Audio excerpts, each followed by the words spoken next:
日本語単語 Hi everyone, I'm Jun. Let's study Japanese. Today's topic is nature. Are you ready? Let's start. 山山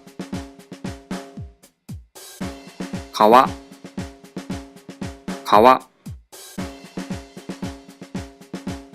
海海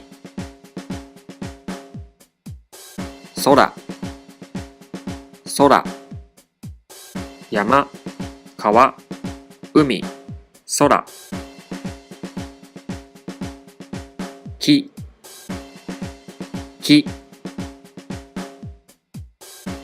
森森風風池池木森風池 That's all for today.